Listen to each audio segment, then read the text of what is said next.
Shalom, shalom, ju të gjithë që po më ndiqni, Adonai ju bekoft, qoftë me ju, me familjet tuaja, Olger Spahi nga Zeri Mesias, për pjesën e tretë që shikoni në ekran të festës së Pashkës, lavdiatit. Të inkurajoj, do besh mirë të shikosh pjesën e parë dhe të dytë, është kruciale, është esenciale për të kuptuar të tretën akoma më thellësisht.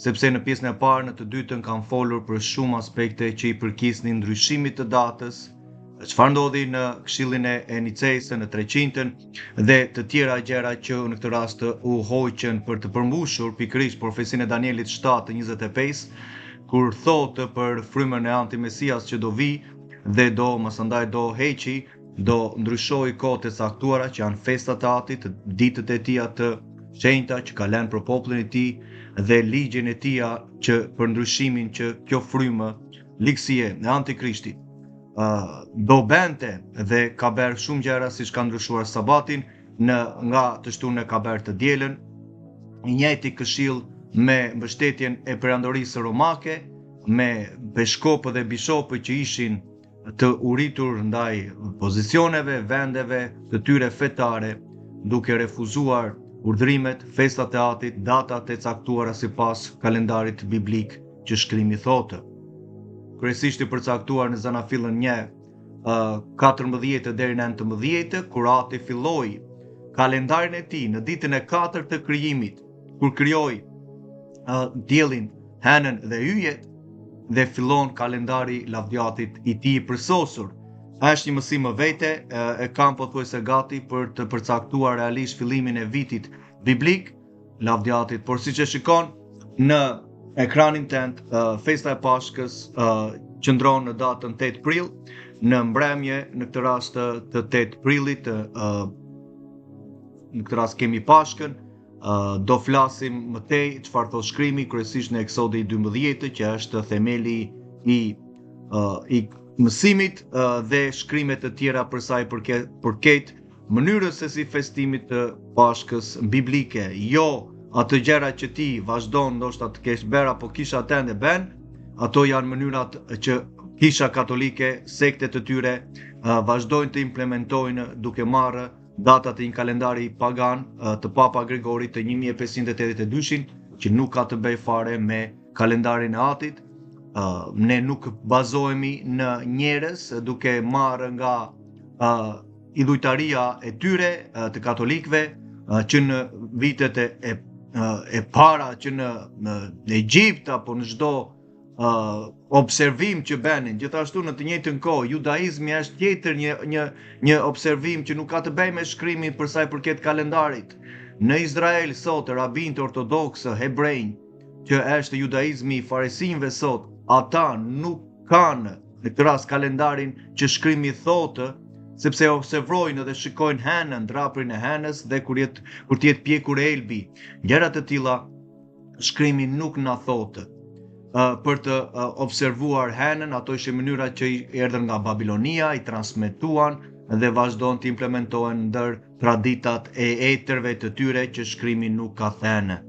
Shkrimi përcakton në Zanafillën, ka lavdiati gjithashtu është i përcaktuar në librin e Enokut të jubileut, që ishin deri në 1600, në kanonin e King James, versioni King James që deri në 1600, por siç e dimë, farisinjtë e asaj kohe në Izrael nuk deshën që këto libra të merreshin në dorë të besimtarëve të asaj kohe, sepse përcaktonin ardhjen e Mesias, profesinë e tij, gjë që ata refuzuan hapurazi dhe shumë prej tyre, siç një pjesë më e madhe sot refuzon mbirin e Elohim, lavdiatit Mesian Yeshua, shpëtimtarin tonë. Kjo është realiteti çfarë ka ndodhur. Sot, siç e kam thënë, një pastor nuk është në dieni të ndryshimit të datës së Pashkës, Këshillin e Nicejës apo Këshillin e Laodicejës që ndryshovi data dhe nuk donin të kinin të bënin me dishepujt e vërtetë të apostujve që lanë gjeneratën e tyre. Kemi të bëjmë me Polikarpin, Ireneun dhe shumë prej vëllezërve të asaj kohe që ishin dishepujt më të afërt ndaj Gjonit apo Pjetrit apo apostullit Shaul Palit. Këto gjëra sot pastorët nuk i marrin parasysh, janë të indoktrinuar në mënyra të tjera që nuk kanë të bëjnë shkrimin në teologji që kanë marrë, dhe kur i prezanton evidencën, historinë e kishës, çfarë ka ndodhur për të dhënë mbështetjen e profesive dhe shkrimit që flet hapurazi, nuk duan të pranojnë.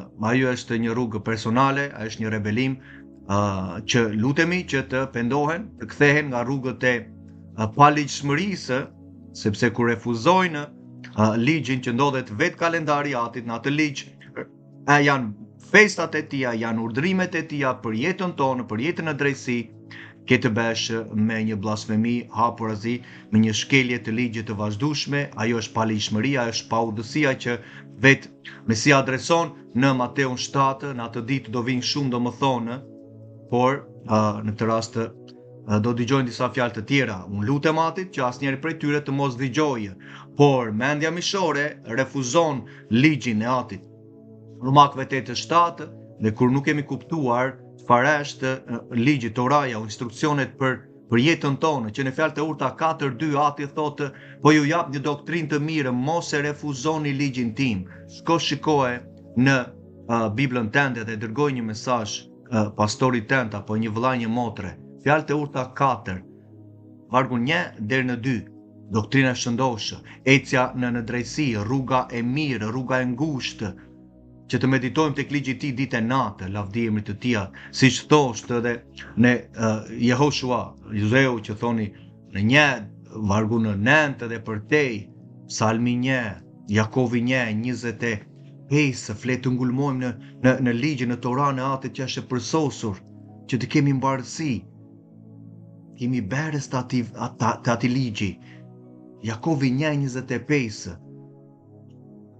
Vazhdojmë në shkrimin, festën e Pashkës në 8 prill, festohet sipas statutit të rregullit të Atit, në Eksodi 12, jep evidencë Mesia vetë si e praktikoi në Luka 22, dhe Pali flet për shenjtërimin e para Korintasve 5, duke na urdhëzuar që të kremtojmë festën dhe jo të marrësh bukë me maja kur të duash. Nuk ka të bëjë me shkrimin. Ato janë mënyrat katolike që kanë ardhur, prandaj vllai ka vazhduar të flasë si në Facebook Live, si dhe këtu, për gjëra që i ke përpara, me evidencën, me historinë, me shkrimet e tyre, me këshillat që bënë në atë kohë, peshkopët të mbështetur nga perandoria romake, Konstantinin, që këto dokumenta janë hapurazi në internet, mund t'i kërkosh, mjafton të futesh në Google dhe do të dalin informacionet që janë aktive sot, që i kanë në për libraritë e tyre.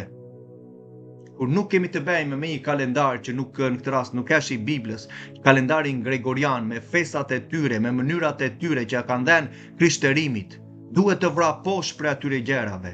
Ajo është Babilonia që flet në Zbulesa 18, që duhet të largohemi nga paudhësia, duhet të shqyrtojmë veten tonë.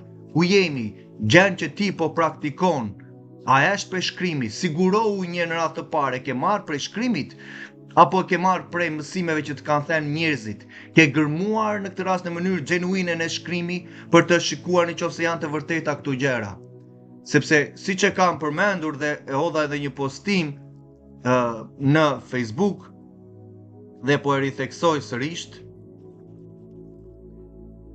sfida që neve kemi, ajo përballja, apo ku ta di unë, çdo gjë që neve kemi përballë vetes tonë, nuk është në këtë rast, në radhë të parë, nuk është me njerëzit. Sfida më të madhe që ti ke në jetën tënde nuk është me asnjë gjë tjetër veçse me shkrimin e Atit, me Biblën, çfarë ai ka thënë, çfarë krijuesi të thotë për aplikimin që ai ka vendosur për jetën tënde dhe kërkon për jetën tënde dhe timen. Në ligji për të rirë 5 dhe ja po hedh në shkrimin lavdiatit, vargu 29 është një varg shumë i fuqishëm, dhe unë kur përmend këto vargje për ty, vëlla e motër, unë lutem Atit që të kuptosh që këto vargje të përkasin ty, jo sepse janë vargje që ti mund t'i marrësh, unë mund të marrë të mirën e këtij vargu, sepse nuk më përkasin mua me tani, por si mund të marrë në diçka prej atij vargu që unë të bekohem. Nuk funksionon në atë mënyrë. Bibla, shkrimi është vendosur në autoritetin që ati ka vendosur atje në kontekstin për mënyrën që ka patur dhe duhet të ketë funksionalitet dhe manifestim në atë vend që ati ka vendosur. Ai është autoriteti i atij shkrimi. Nuk mund të marrim një shkrim dhe unë ta përdor tani sepse mua më duhet. Ai shkrim ka autoritet në vendin kur ati ka vendosur. Do manifestohet sipas ligjshmëri dhe legaliteti që ati ka vendosur atje. Dhe unë marrë të shikoj psalmin sepse më duhet. Por psalmi në këtë rast të përket ty dhe gjërat që psalmi thotë janë akoma aktive. Ke profesinë e psalmin 110, vargu 1-2, që ati akoma nuk ka vendosur armiqtë e Mesias nën këmbën e tij. Ke profesinë e kanë folur në mësimin e parë, të dytë dhe në mësimet të tjera, profesia e Zanafillës 15. Ardhja e qytetit të ri në Zbulesa 21 që është e lidhur me premtimin që dha Abrahamit në Zanafilla 15. Premtimin tokën nga lumi i Eufratit deri në lumin e Nilit. Që do zbresi do vendose qyteti i tij, xhevairi i tij. 2300 kilometra katrore me detaje jep Zbulesa 21. Abrahami priste për atë qytet që nuk e kishte ndërtuar dora e njeriut, por thot shkrimi në Hebrejt 11 që ka ndërtuar thot dora e Atit. Ajo ishte shpresa dhe patriarkët dhe etrit tanë që po presin për të qenë pjesë aty qyteti që thot në Zbulesa 22. Shumë prej këtyre gjërave ty nuk të janë thënë, sepse të janë thënë gjërat pjesërisht, duke anulluar çdo urdhërim të Atit, dhe unë do mbaj dy gjëra, kam dashurinë, kam hirin. Hiri, dashuria nuk erdhi të abuzoj me urdhrimet e Atit, është mëkat, është paudhësi. Nuk është Ati ai që në këtë rast pastorit të ka thënë për të anulluar festat, urdhrimet e Atit, dhe mbajnë mësandaj çdo lloj feste pagane, që kam konfrontuar disa prej tyre hapërzi, por nuk kanë çfarë të thonë, sepse shkrimi në këtë rast i rrëzon gënjeshtrat e tyre. Dhe prandaj thash pak më përpara që problemin nuk e kanë me njeriun, por e kanë me shkrimin, sepse mendja mishore nuk do t'i nështrohet atij ligji të përsosur.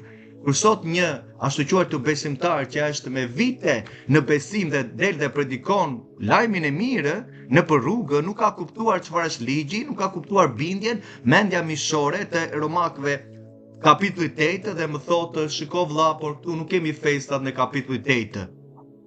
Ligji përmban festat e Atit, 5 librat e parë të Biblës. Ke Zanafillën, Eksodin, Numra, ligjin e përtërirë, Levitikun, janë 5 librat kryesisht, por duke shkuar dhe përtej, por kryesisht 5 librat e parë që janë themelet e jetës tonë. Kur ne nuk kemi kuptuar principet bazë, themelet që etrit tanë predikuan dhe ecën për të sjellë lajmin e mirë të mbretërisë që Mesia predikoi, restaurimin e 12 fiseve të Izraelit që ti dhe unë jemi pjesë tani, me anë të besimit tek Mesia. Për çfarë mund të flasim tjetër, kur nuk kemi kuptuar mesazhin e mbretërisë, së lavdisë së Atit, që ja ka dhënë të birit të tij dhe masandaj do t'ja rikthej për të qenë Ati, thotë, një në të gjithë, thotë. Mbasi të ketë vendosur në nshtrimin e armiqve të tij mbas 1000 vjeçarit. Sot nuk dëgjon për qytetin e ri, Jeruzalemi i ri, që është premtimi për shenjtorët që ecin urdhrime dhe kanë besim tek Mesia. Këto gjëra nuk flasin dhe është një filozofi greke-romane që Kolosianë 2 e thon hapërazi, me gjëra që predikojnë të pjesshme, beso dhe ti do jesh si fantazmë të fluturosh në qiell. Ajo është mesazhi. Ka detaje vllai motër për ty që shkrimi ka thënë. Mbretëria e tij kur do vihet, do hapet qielli, kupola, që kemi mbështjellin që Ati ka vendosur, prandaj shikon lart, shikon blu, sepse janë ujrat lart dhe ujrat poshtë ai mblodhi oqanet. Kjo është ajo që thotën e Zanafilla 1, që Ati vendosi për të ndarë ujrat. Nuk kemi kuptuar akoma gjëra themelore. Lutem Atit që të shgërmosh në shkrimin, personalisht, largohu nga mësimet teologjike, se janë shkatëruese, janë një filozofi, është një frymë që manipulon shkrimin. Kemi kërkuar dhe gërmuar shkrimin për më shumë se një dekadë. vetë personalisht për të ditur çfarë shkrimi thotë dhe ti duhet të dish çfarë shkrimi thotë për jetën tënde, për rritjen frymërore. Jo të dëgjosh dhe të mësohesh nga njerëz që nuk duan t'ia dinë për ligjin e përsosur të atit që Mesia praktikoi dhe predikoi hapurazi dhe adresoi çështjet e faresinjve që kishte të bënte me judaizmin, që nuk po mbanin dhe nuk mbajnë në urdhrimet, kanë librat e tyre, kanë interpretimin e tyre që janë jashtë Biblës, libra të tjerë, quhen Talmud, quhen Mishna, janë interpretime gojore që kanë aktiv dhe i egzaltojnë në këto libra më shumë se Biblën. Sot pastori nuk e ka kuptuar çfarë të flasi për gjëra të tjera, kur nuk ka kuptuar kush është judaizmi dhe sektet që ndodhen në Izrael. Pa kaluar oqeanin këteja, pa shikuar çfarë ndodh në denominacionet e njeriu të krishterimit, që është një degat e protestantëve katolikë, me çdo lloj gjëje që praktikojnë, me pemë, me vezë, me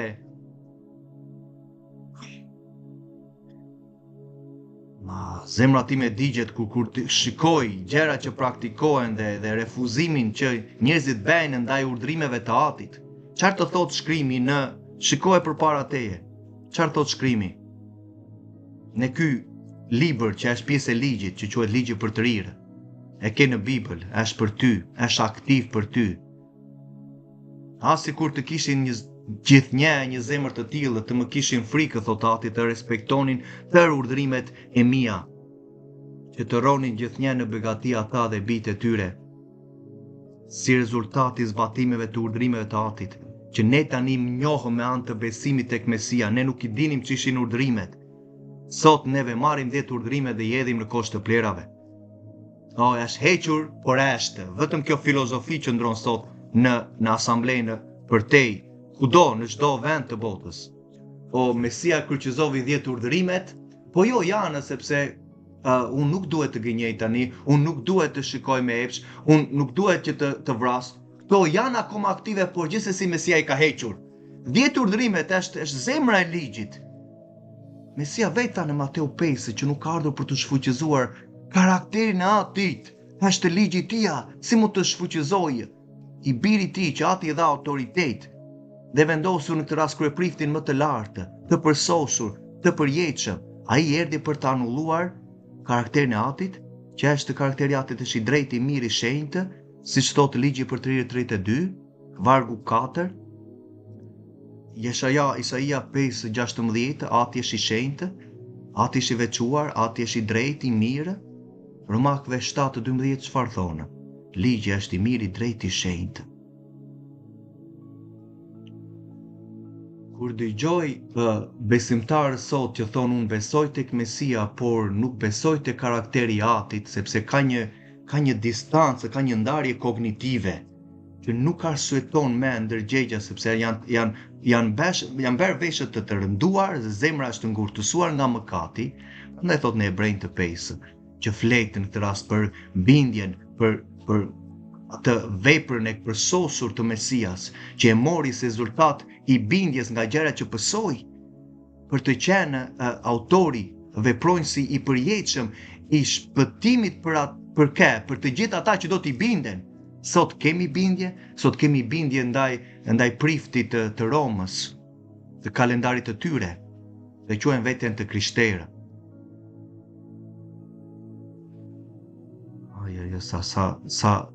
Sa kritike janë gjëra, sa alarmante që është sot në asamblejnë, dhe kur dëgjojmë që Ati thotë të më kishin frikë mua, këtu jemi në ligji për të rirë, të respektonin të tëra urdhrimet e mia, që të ronin thotë në begati, të keni mbarësi thotë Jakovi 1:25, Psalmi 1, çdo gjë që dora tënde do preki do të ketë mbarësi, kur mediton tek ligji i Tij ditë e natë, ja e pema që do japi frutet në stinën e saj.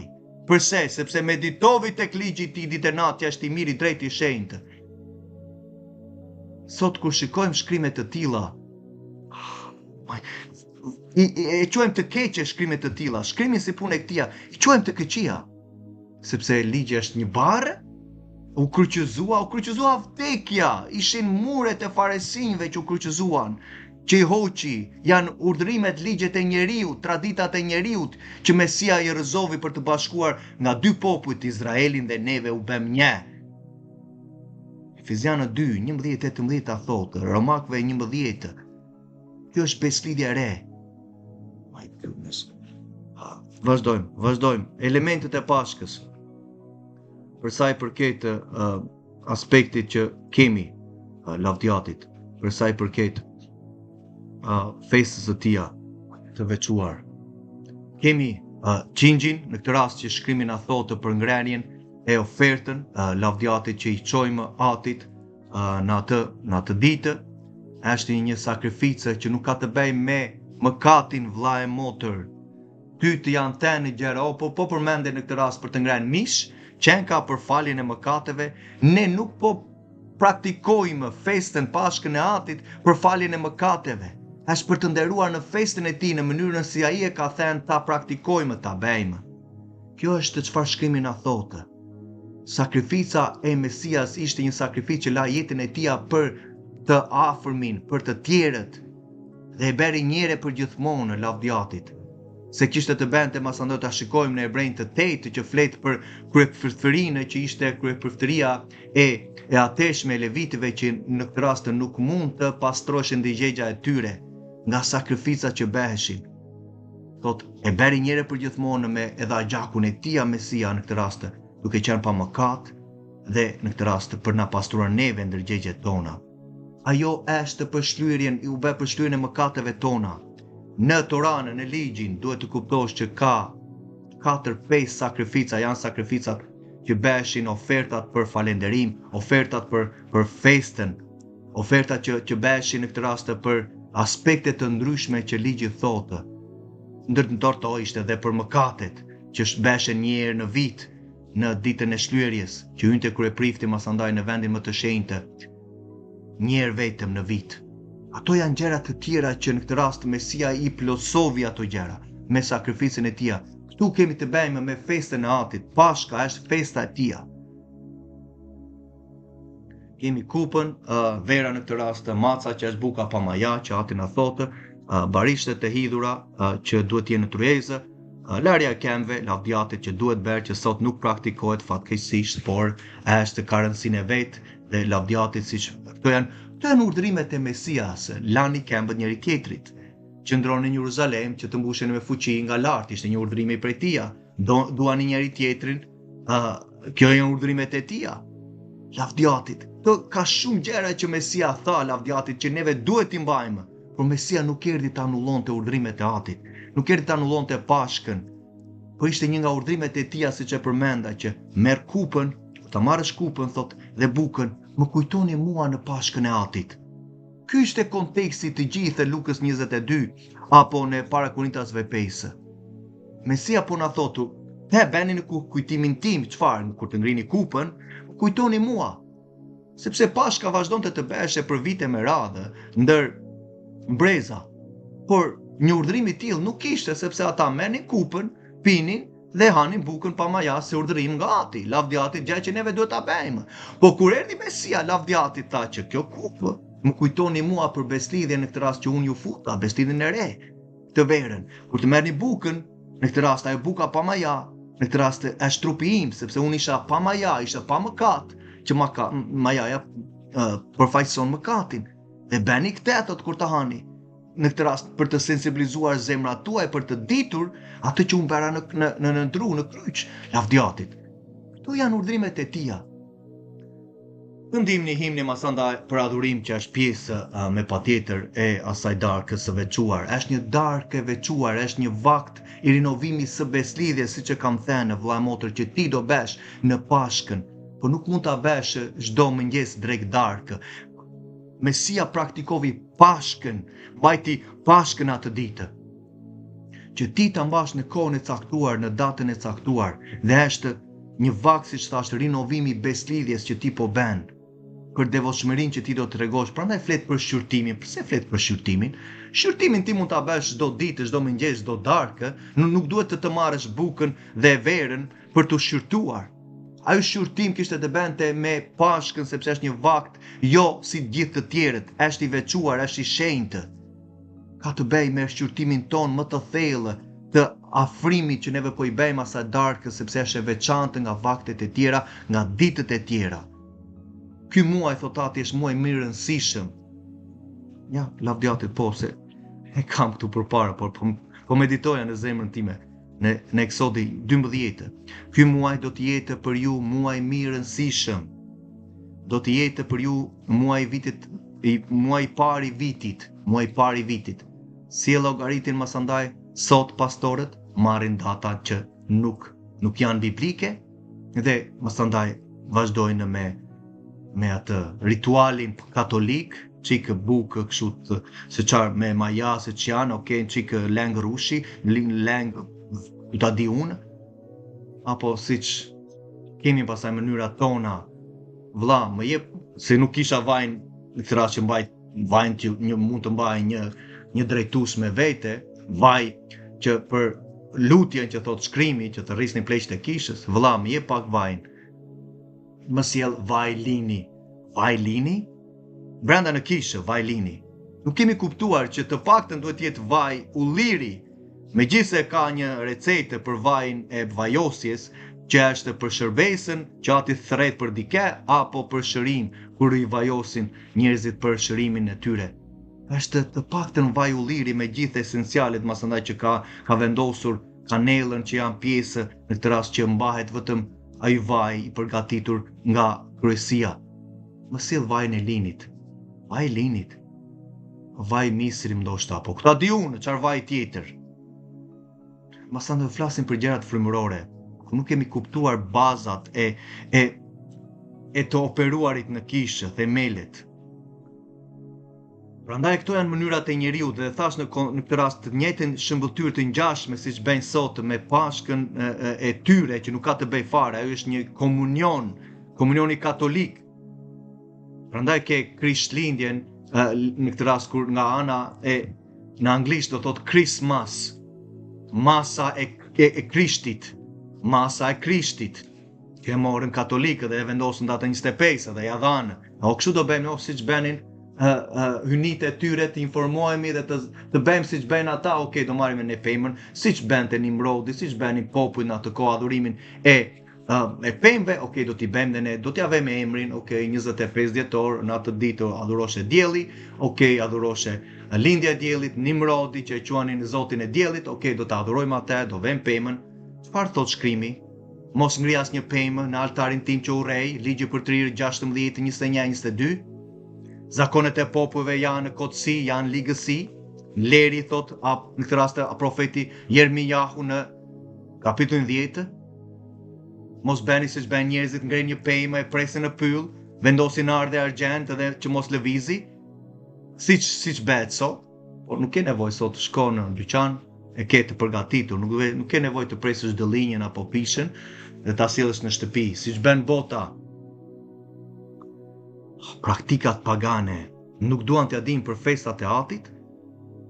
Është mësimi, e ke në kanalin ton këtu në YouTube, rëndësia e adhurimit, të vërtetë, pjesa 3 e ke në YouTube, kam folur në Facebook gjëre gjata dhe me lavdinë e tija, sepse fjala e tij digjet brenda meje, do flasim, do adresojmë errësirën, ta ekspozojmë, dhe kush ka veç do dëgjoj, prandaj thot fryma thot po flet në shkrimin e tija, thret, i thua një pastori, vlla, kjo është fjala që po vjen prej atit, për pendim, po unë nuk, kush ishte profecia, to janë mënyrat karizmatike, që e njoh atë ambient, isha pjesë vite më përpara, ka të bëjë me pendimin, është profecia më e madhe, kur vajti Jona vajti në Nineve, doni ndonjë profeci prej atë, i tha, shko thirrje për pendim.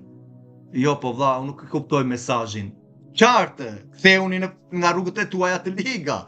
Zbatoni urdhrimet ligjin tim, thoshte ati, në 2 herë që fola, që mora prej ati 2 herë në vit. Po ja, këtu, apo ato gjëra nuk pëlqehen me, sepse duan gudulisjen. Më thuaj gjërat e mira, të dëgjoj atë që më pëlqen mua. Dita e 10 e këtij muaji, çdo burrë të marrë për vete një qenç sipas së madhësisë së familjes së atit, një qinç për shtëpi. Në qoftë se shtëpia është tepër e vogël për një qinç, le të marrë së bashku me fqinjin më të afër, duke llogaritur numrin e personave që ju do të përcaktoni sasinë e qingjit të nevojshëm në bazë të asaj që çdo njeri mund të hajë. mund të haje, është qingji për të ngrënë, mos u frikso, vlla e motër. Është një ushqim që po marrim në të gëzojmë në tryezën e Atit, në majmërinë e Tij, që po na jep rezultati i zbatimit të urdhërimeve, siç e pamë, që ne të shikojmë begatin tonë dhe të bijve tanë, brezat që do vinë. Dhe kjo ka të bëjë me intimitetin. Në këtë rast merr një qingj, thot ai është shtëpi, nëse është e vogël, okay, do marri le të bashkoj një familje tjetër, lavdiatit. Kur flet për festat dhe për të 10-ën që Ati thot për të dhënë, apo 10 tende që të përket ty në thot për festat, mbaje për festat e mia. Dhe ja kur le më njanë, arrin festat, pasandaj do kesh për të udhëtuar, do kesh për të blerë në këtë rast mishin, për ta ngrënë lavdiatit. Dhe do ftosh dhe një dikë tjetër, nëse ke qenë i kujdesshëm në zbatimin e të 10-tave që flet shkrimi në Malakia. Sot i marrim të 10-tat, ne i duam, thot pastorit, të më japësh, por ndërkohë ai Malakia ishte pjesë që nuk ishte në pjesën e dhjatës së re, nuk ishte në beslidhjen e re. Përse marrim një urdhërim nga beslidhja e parë në këtë rast dhe duam ta praktikojmë? Sepse është pjesë akoma, por e shtrembërojnë. Unë do të marr të 10-tat, por urdhërimet, ndërkohë atje prapë në Malakia 2, thot prifti, thot kryesori, thot drejtuesi në buzët e tij duhet të ruajë, do të kërkojë ligjin e së vërtetës. Ne na duhet e 10-ta që të mbushim gjërat, masandaj jo, ato nuk kemi nevojë. Qingji do të jetë pa të meta, mashkull, motak, do thotë 1 vjeçar. Mund të merrni një qingj, thot prej dele apo prej keci, prej dhije. Do ta ruani deri në ditën e 14 të atij muaj, dhe tërë asambleja, dhe ishte fillimi i asamblesë, jo në vepra 2, asambleja kishte filluar, dhe erdhi Mesia për të rafinuar lavdiatit me predikimin e Torasë të ligjit që Ati dha. Tërë asambleja e popullit të Izraelit do ta therë atë në të ngrysur.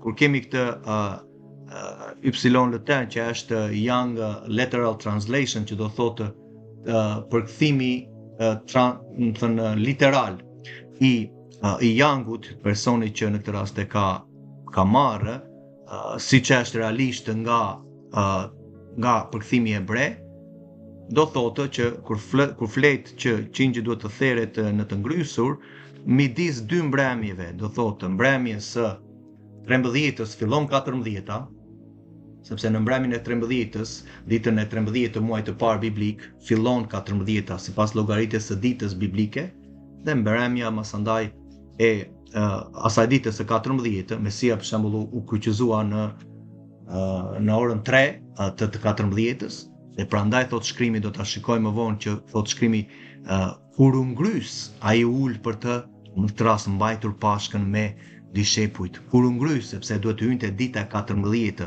u ngrys dita e 13, ta ulën, dhe në të 14-ën masandaj që e morën dhe kryqëzuan.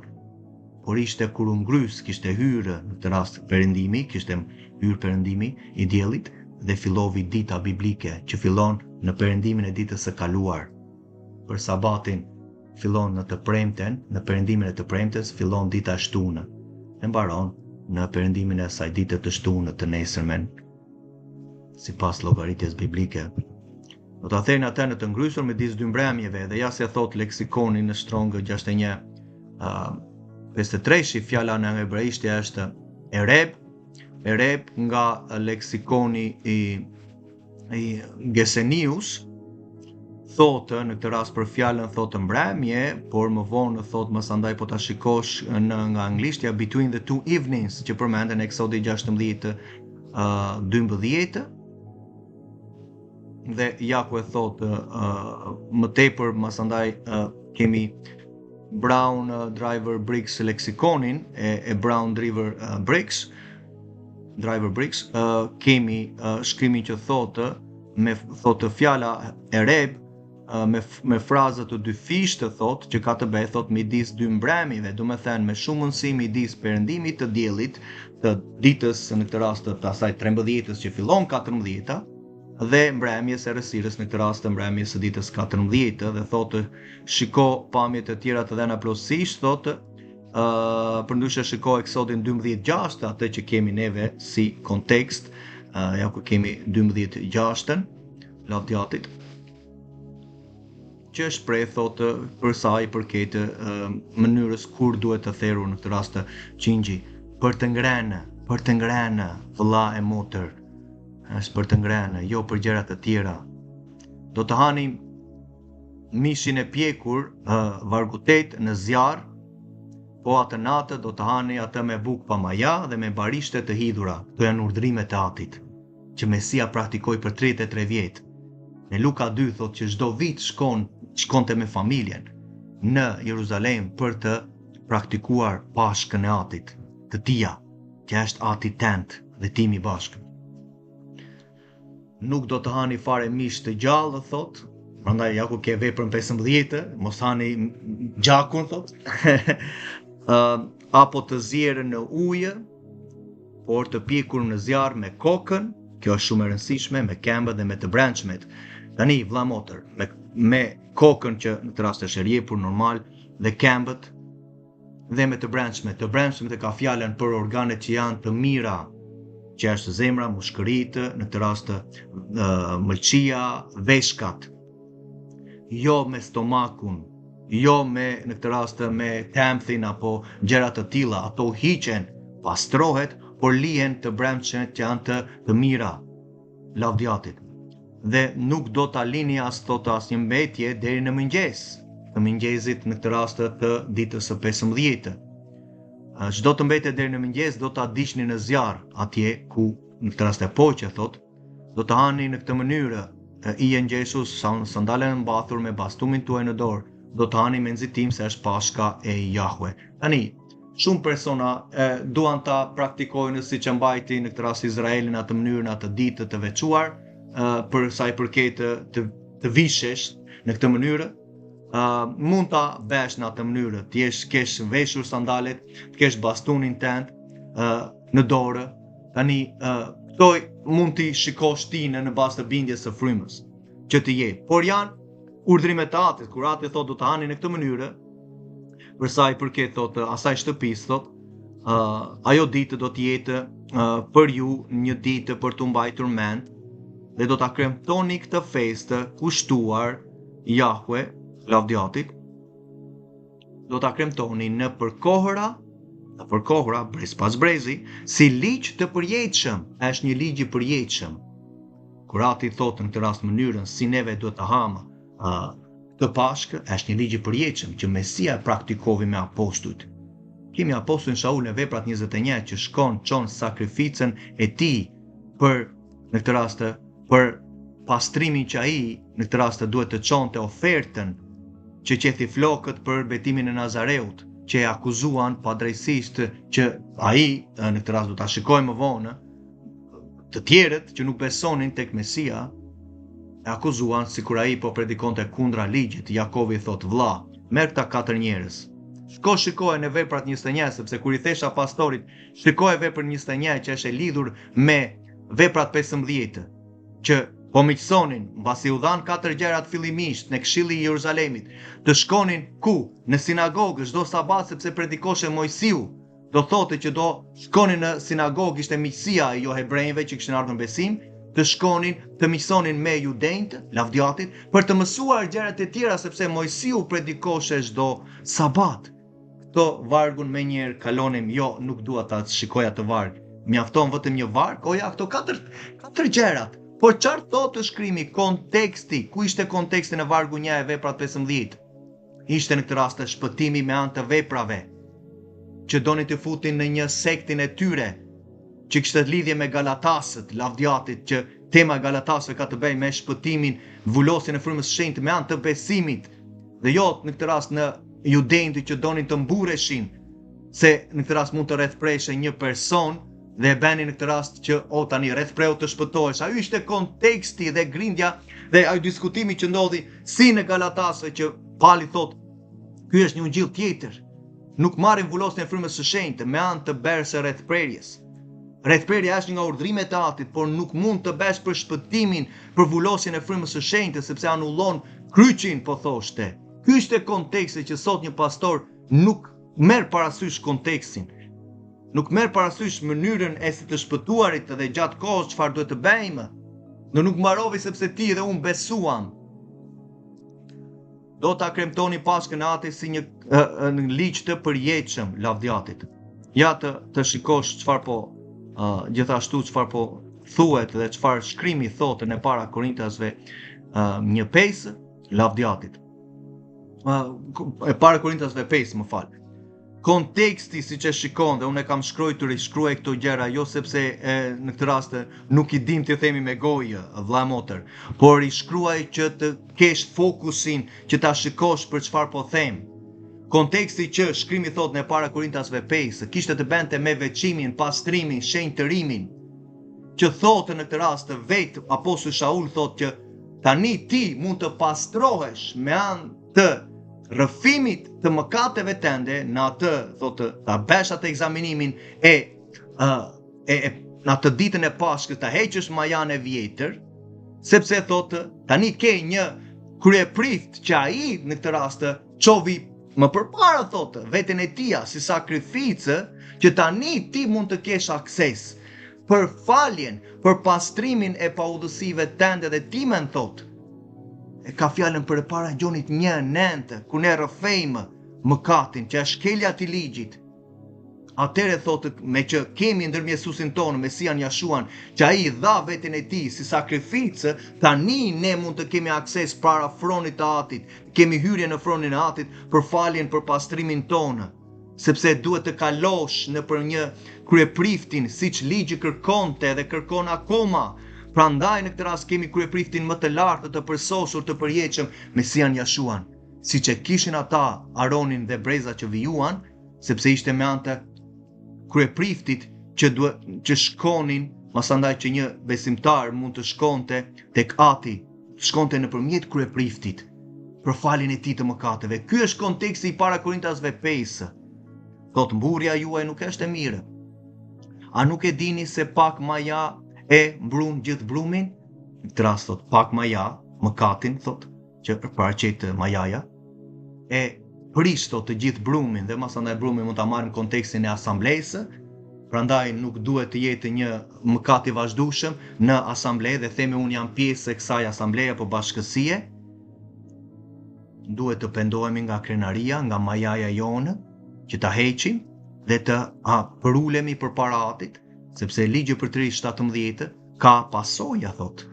Ka pasoja kur nuk dëgjon në këtë rast kryesinë që po të jep urdhrimet ligjin tim thot Ati, ai një person duhet të hiqet thot.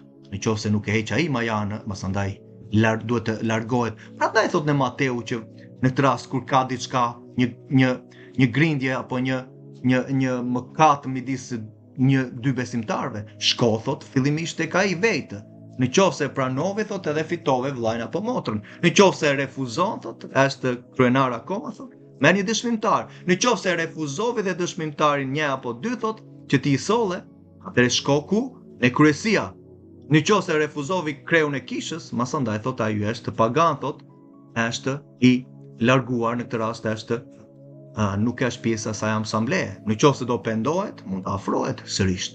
Ky është konteksti që në këtë rast lavdiatit po thotë tek Mateu në të njëjtën gjë që është lidhur me ligjin e përtrirjes 17, kur ka një grindje midis portave tënde, thot një diskutim apo diçka që ka ndodhur, shko thot te drejtuesi në prifti që ishte atëre, lavdiatit, ne kemi tani janë zyrat që kryepriftëria më e lartë dha në Efesianët 4:11, apostull, profetë, ungjilltar, barinj dhe mësues.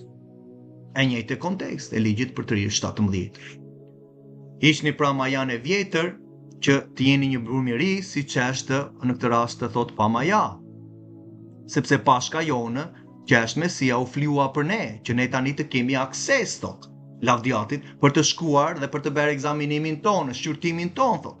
Prandaj çfarë do të bëjmë?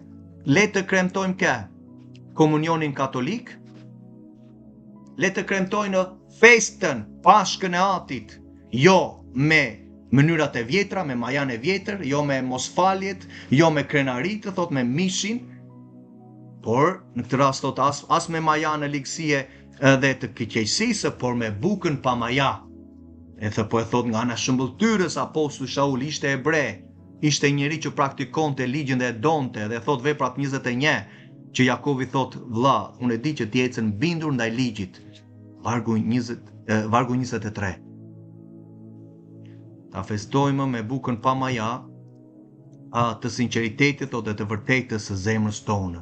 Kjo është lavdjati çfarë ati kërkon në atë Pashkën dhe bëhet ekzaminimi një javë më përpara të zemrës tënde që kur të afrohesh në ajo Pashkë që të kesh vizitimin e ati dhe ati ka vizituar e ka treguar dëshminë e tij me engjëjt në festat e caktuarave të tij. Ka ardhur dhe ka vizituar që mund të vizitoj aty në asamblen tënd, po kush mund ta mbaj Pashkën e Atit sot? Kush mund ta mbaj sipas urdhrimeve të Atit, që i kanë refuzuar urdhrimet? Çfarë të flasim? Duke qenë të vendosura, thotë, ja ku kemi shpjegimin atë që po thesha pak më përpara në Hebrejnë 8.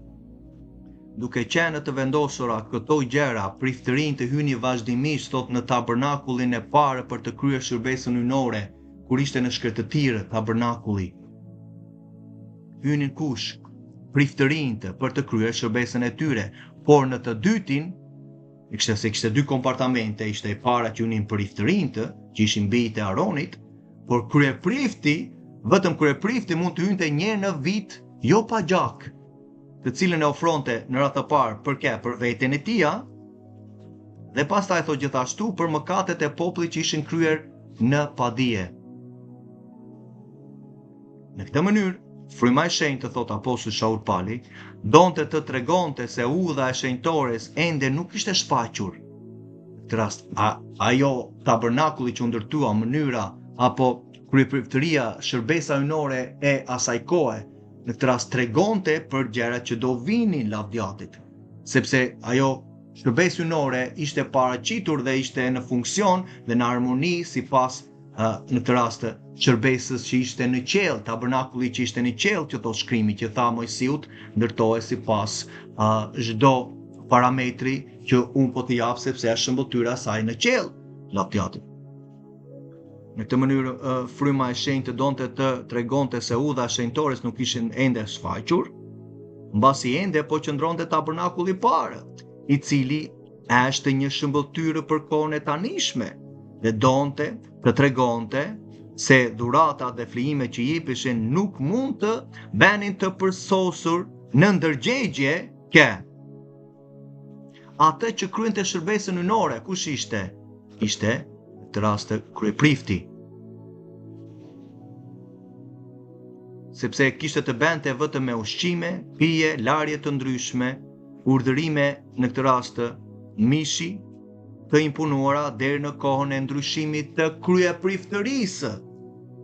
Prandaj tani në këtë rast nuk kemi një tempull, sepse u ndryshua kryepriftëria, por nuk u hoq ligji, vëlla e motër, nuk hoq urdhërimet e Atit apo 10 urdhërimet që sot i kanë hequr. Jo, unë do t'i mbaj, por unë i anulloj. Jo, unë i mbaj, por nuk do t'ia di për urdhërimin e 4 që është sabati. Unë kam tani të dielën. Kush e ka thënë? Katolikët. Kur ta kanë thënë? Në 326-ën, Këshilli i Laodicejës, Këshilli i Nicejës që u bë në këtë rast nga peshkopët e atërshëm me Konstantinin që ishte perandor romak, që imponovi ndryshime të tilla, datën e Pashkës, siç e kam thënë, në të njëjtën kohë në mësimi i parë dhe i dytë.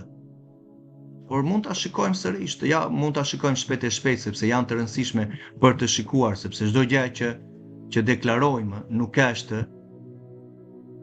është nga vetja tonë. Ja ta shikojmë. Këto janë prova që i ke kudo, mjafton të shikosh, mjafton të gërmosh dhe janë informacionet, materialet që i gjen hapurazi në kohën e internetit që jemi sot. Ja, një moment, jo këtu kaluam, më fal.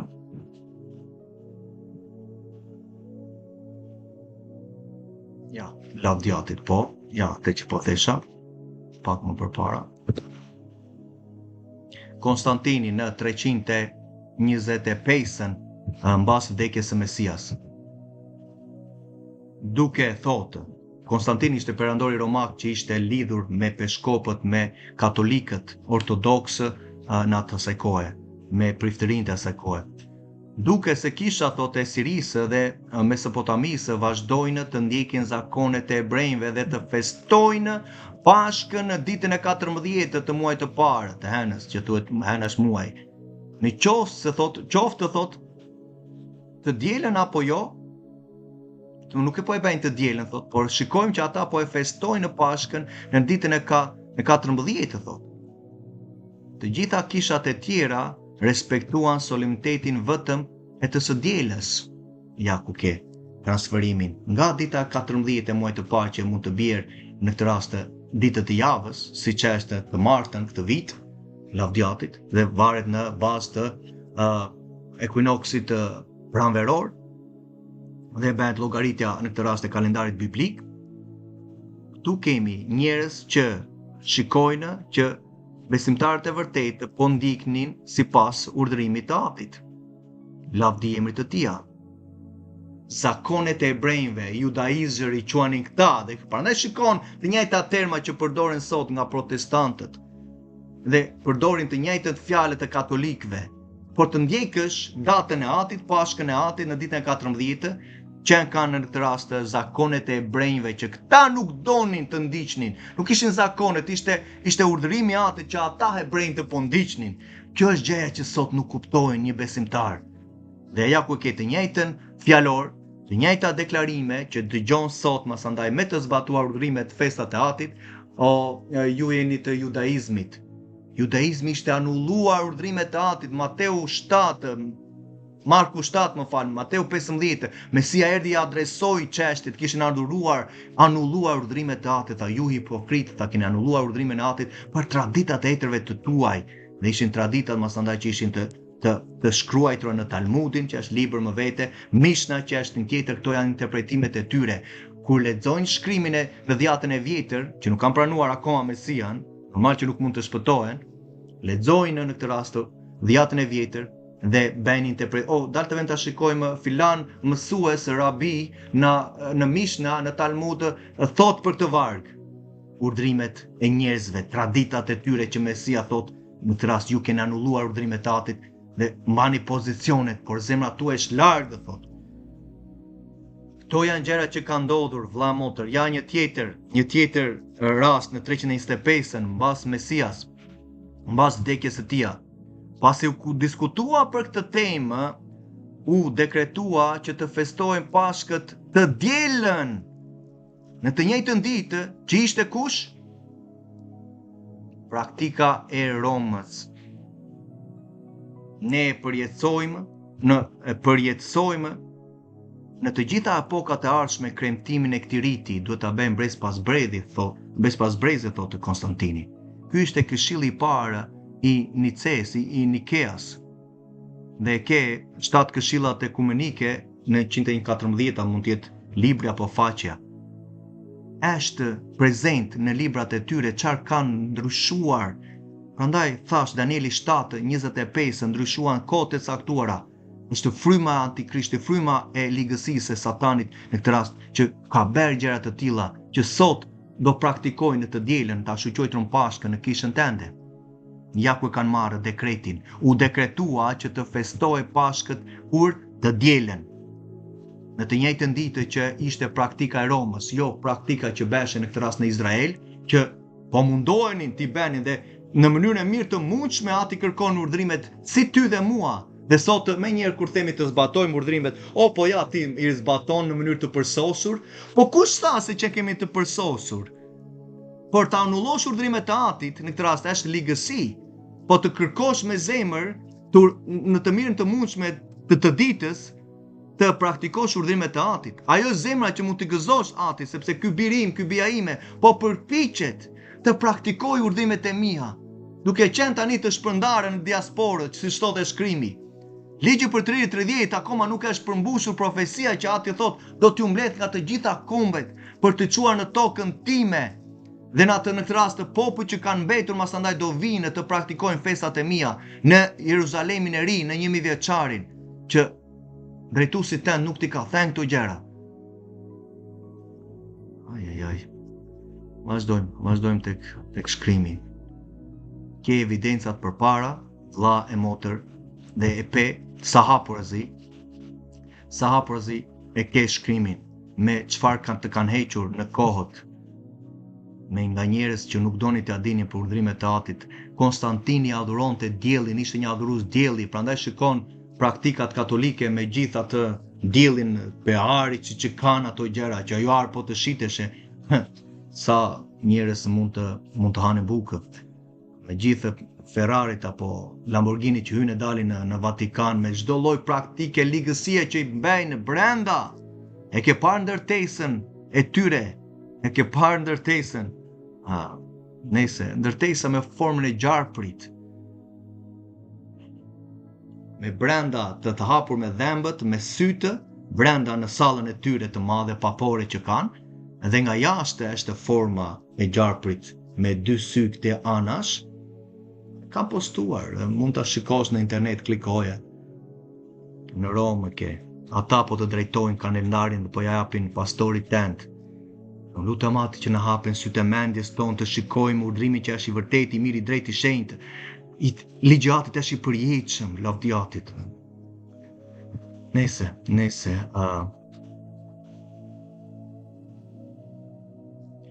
Hebrejnë të 8, vargu 6 deri në 14, po flisnin për mënyrën në këtë rast dhe çfarë Ati vendosi atëherë dhe çfarë vendosi në Mesia për ta bërë kryepriftin më të lartë, që ti dhe unë mund të marrim pastrimin e mëkateve tani, sepse ndërmjetëson të djathtën e Atit për ne. Por Mesia, në këtë rast Krishti që erdhi si kryeprifti të mirave, që do të vinë të ardhmen ku? Për Jeruzalemin e ri, qytetin e Atit, në 1000 vjeçarin paras, duke kaluar në për një tabernakull më të madh dhe më të përkryer, që s'është bërë me dorën, pra që nuk është e kësaj krijese, lavdi Atit, hyri njëre për gjithmonë në shenjtore, jo me gjakun e cepave, të viçave, por me gjakun e vet, thot për Mesian, dhe fitoi një shpëtim të përjetshëm. Ta mshuar thot, sepse në qoftë se gjaku i demave, i cepave dhe hiri një mëshqere i spërkatur mbi të ndoturin, i shenjtëron, thot, duke pastruar në mish, thot, aq më shumë gjaku i Mesias, i cili me anë të frymës së shenjtë e dha veten e tij të papërlyer nga asnjë faj ndaj Elohim, që të pastroj ndërgjegjet tuaj nga veprat e vdekura. Për çfarë? Për të shërbyer Elohimit të gjallë. Si do të shërbejmë? Zbatojmë urdhrimet e Tij. A nuk e pam në fillim? Sikur të më kishin frikë, thoshte Ati, të zbatonin urdhrimet e mia, që të kishin begatinë e tyre dhe të fëmijëve të tyre, të brezave të tyre. Kjo është tema që ti dhe unë t'i shërbejmë, të ngulmojmë në ligjin e përsosur, thot Jakovi 1:25, të shikojmë, të gërmojmë, t'i lexojmë cilat janë urdhrimet e Atit në 5 librat e parë të Biblës kryesisht, por deri në këtë rast e Kedene Zbulesa janë urdhrimet e Tij që janë të rafinuara, janë të shikuara nga profetët, janë të thëna në fjalët e urta, janë të thëna në psalmet që Ati vendosi, janë instruksione, ligji që përmban fesat, urdhrimet e Atit brenda, quhet Tora, ligji, kushtetuta e Atit. I shikon që të nderosh, ti shërbesh Elohimit të gjallë, Elohimit të vërtetë, thot shkrimi, në ligjin e Tij të vërtetë. Sakrifica, vlla motër, është diçka që ti dhe unë jep, ajo gjëra që të kushton, jep më të mirën që ke. Në këtë rast, po i jep Atit kafshën më të mirën që ke.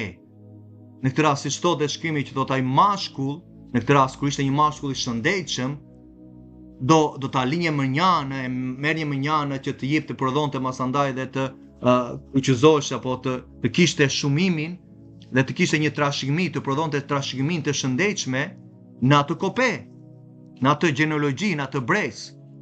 Shiko rastin e Abrahamit, që dha më të mirën që ai kishte, apo jo, përpara Atit, Isakun, më të çmuarin që kishte, gjën më të rëndësishme që kishte, Isakun birin e tij. Në të njëjtën gjë në këtë rast kur neve shkojmë përpara Atit në Pashkën, lavdi Atit, i japim atë që kemi më të mirë. Ofertë ndaj Atit është për Atin, nuk është për faljen e mëkateve.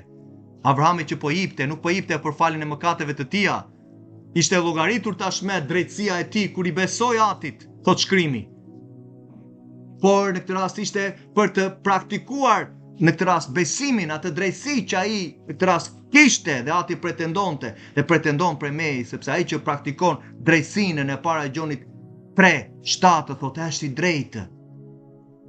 Kur neve japim në këtë rast atit, i japim sepse po praktikojmë drejtësinë ndaj atit. Është e drejtë në sytë të atit që t'japim më të mirën, të praktikojmë urdhrimet e tija. Siç ati dha më të mirën që kishte, birin e tija, vlla motër. Ky është konteksti i Biblës.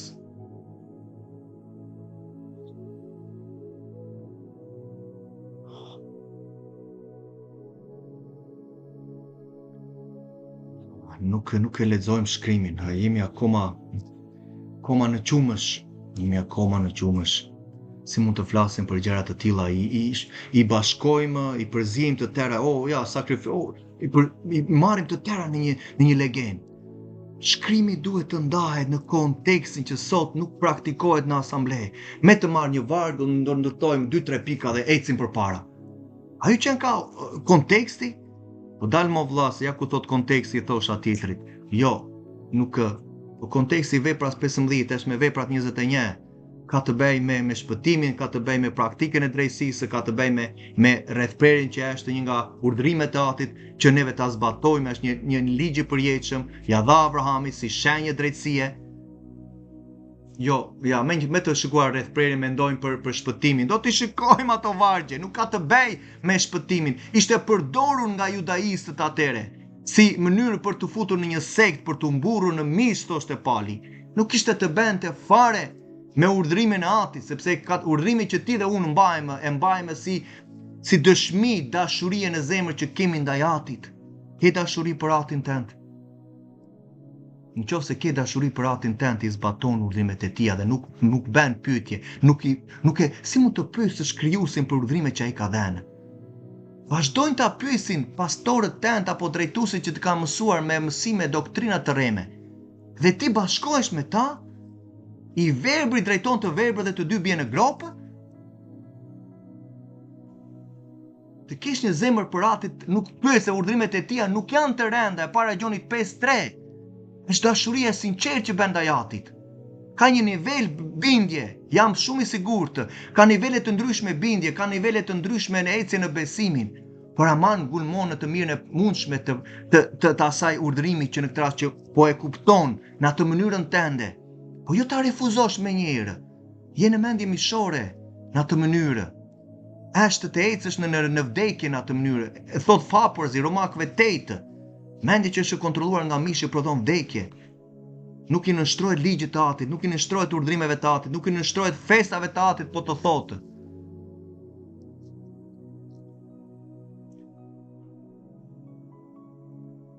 Eksodi 12:14. Ajo ditë do të jetë për ju një ditë të kush, Pashka, për të mbajtur mend do ta kremtoni si një festë të kushtuar kujt? Jahwe. Bëni këtë pastaj kur të merrni kupën dhe bukën, gjithashtu në kujtimin tim, se është një festë të kushtuar atit tuaj, që është ati tim, po thot Mesia, po kur ta ngresh kupën, kur ta marrësh bukën, më kujto mua, çka kam bërë për ty që ta afrova ndaj atit tënd. Ky është kuptimi i festave, vlla motër. Mesia po vjen në ato festa, në kohët e caktuara të tija. Lindi në kohët e caktuara të tija. Ati u manifestua në kohët në festat e tija të caktuara. Biblike, jo ato katolike pagane që të kanë mësuar të vazhdojnë të praktikohen sot. Fryma e shenjtë erdhi në festën e Pentakostëve. Vetën e Pentakostit që është Shavuoti, që ishte nga festat e atit. Si e llogarit kjo kishë sot Pentakostin kur nuk do t'ja di për urdhrimet e atit? Që ka të bëjë me sabatin, llogaritjen e 7 javëve që janë 49 ditë, në ditën e 50 është Pentakosti. Si e llogarit? Aja, e kemi përpara evidencën e hipokrisisë që po praktikojnë sot. Fryma e shenjtë erdhi në ditën e Pentakostit. Ligji u dha në ditën e Pentakostit në asamblejën e shkretëtirit që Stefani ta thotë, që u dha fjala e jetës sot, Veprat 7:38, shko lexoje. Veprat e Apostujve 7, kapitulli 7, 38 varg. Fjala e jetës u hoq nga i biri. Ndërgjegja është vërtet ka kohë. Do punë, është toka është vërtet. Lutemi Atit. Ajo ditë do t'jetë për të mbajtur mend si një festë e kushtuar, Jahue do ta kremtoni në përkohëra lavdjati si një ligj të përjetshëm, ku e tham pak më përpara.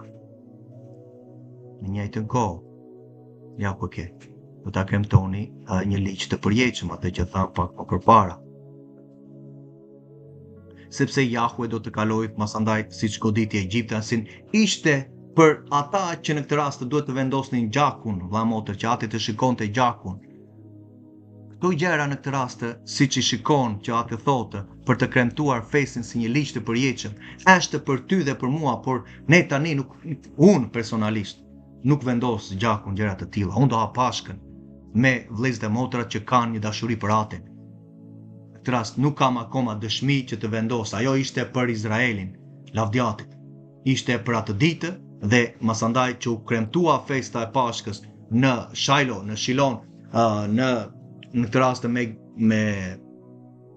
Gideon apo me Jozeun e Joshuan, që është nga Jehoshua që është në anglisht, në shkretëtirë mbas Eksodit po u bë, por vazhdojmë, gjëra të tilla unë nuk në këtë rast do ha Pashkën, do ha qingjin, ofertë ndaj Atit, lavdiet emrit të Tij dhe masandaj gjërat e tjera mund të shikosh ti me veten tënde, me Atin.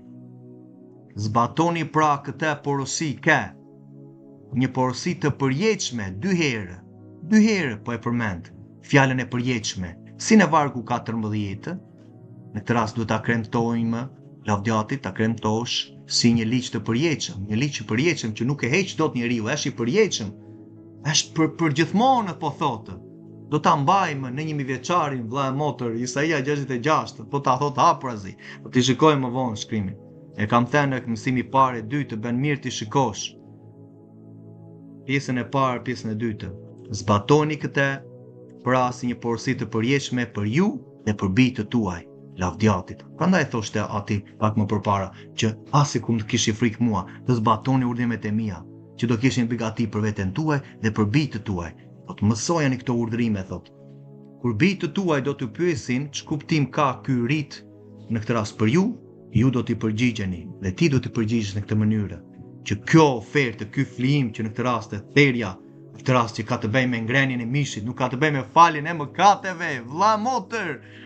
Është tjetër gjë, atë e bëri Mesia, nuk mund të jepte në këtë rast jetën e përjetshme ligji.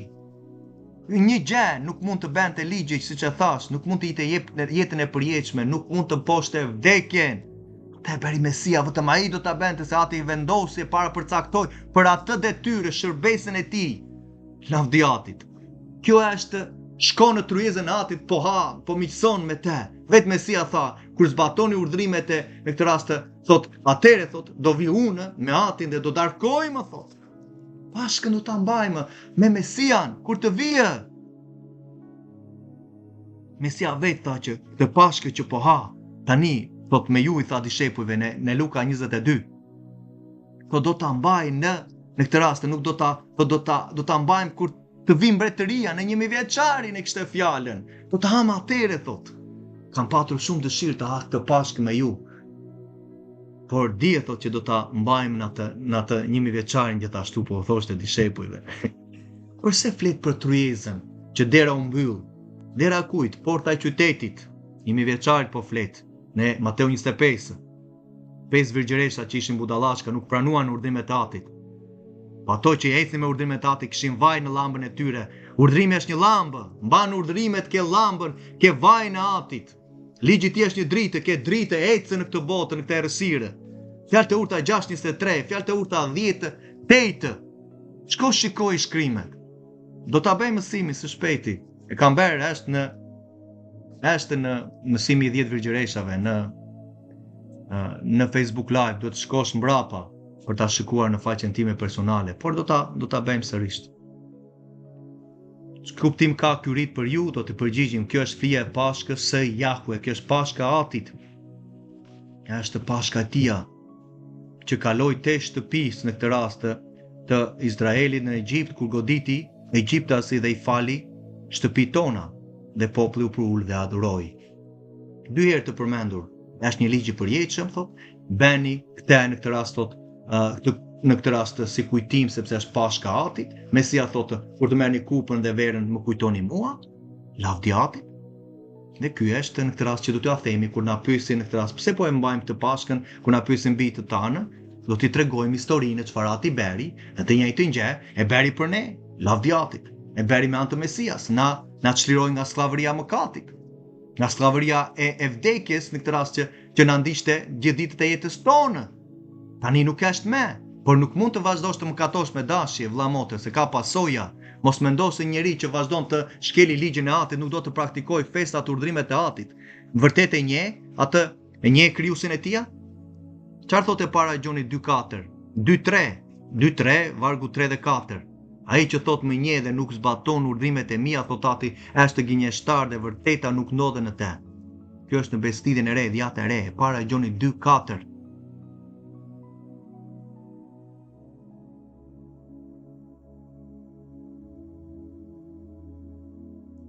Siç e tham pak më përpara, 2 herë të përmendur fjalën e përjetshme për sa I përket kësaj feste, një porosi e përjetshme për ju dhe për bijtë tuaj.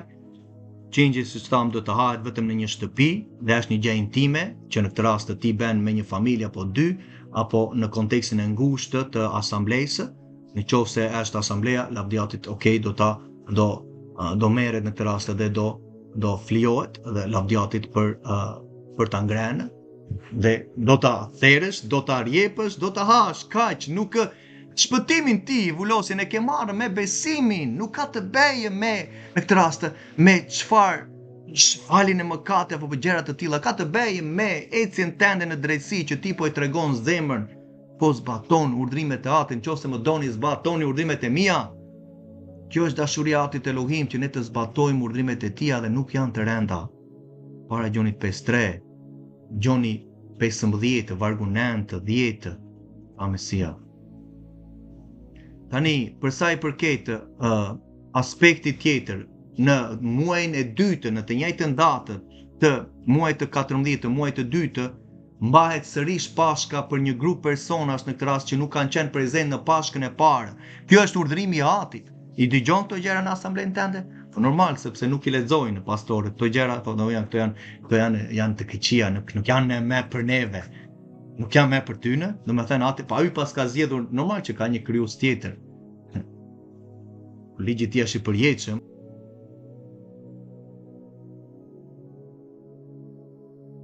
Siç po theshim për Pashkën e dytë, kur njerëzit ishin të paspastër sepse kishin prekur trupin e vdekur të një personi. Këta konsiderohen nga ligji, vëlla motër, dhe ti dhe unë, kur prekim një trup të një të vdekuri, konsiderohesh në këtë rast I papastër, përse se nuk mund të shkojë një masandaj në tempull për të hyrë në tempullin e Atit, që ishte një ambient I veçuar I shenjtë, I pastër për ta njollosur, sepse në tempull ishte jeta, ishte prezenca, ishte prania e Atit, lavdi Atit. Dhe kur kishte patur njerëz që ishin të papastër sepse kishin prekur trupin e të vdekur të një personi, nuk mund të kremtonin Pashkën atë ditë, se është urdhrimi I Atit. Por këta njerëz në këtë rast u paraqiten në atë ditë përpara Mojsiut dhe Aronit, duke thënë Mojsiut, ne jemi të papastër sepse kemi prekur trupin e vdekur të një personi. Përse vallë na pengohet të paraqetim ofertën? Kaq, ofertën përpara Atit Jahve, thot, në kohën e dur, në kohën e caktuar, në Pashkën e Tij, në mes të bijve të Izraelit, siç e bëjnë të tërë vëllezërit e motra, thanë. Mojsiu ju përgjigj atyre, I tha,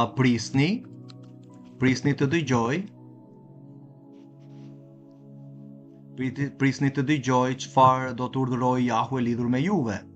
Dhe Jahve ju foli Mojsiut, duke thënë, foli bijve të Izraelit dhe ju thuaj atyre, në rast se ndokush nga ju ose nga trashëgimitarët tuaj është I papastër për shkak të një trupi të vdekur, këtë e tha Ati, e përcaktovi që vet po e thotë, në rast se dikush ka prekur një trupin e vdekur, thotë është I papastër, apo gjendet në një larg në udhëtim, apo gjendet larg në udhëtim, tani nuk për një arsye që është mëse thuash mëse e kuptueshme, jo sepse unë do udhëtoj në ditën e Pashkës të vete diku duke ditur datën e Pashkës, por pati një emergjencë apo pati një diçka dhe nuk mund të merrte pjesë në këtë rast në Pashkën e që atë ka caktuar, se themi në Pashkën e tij.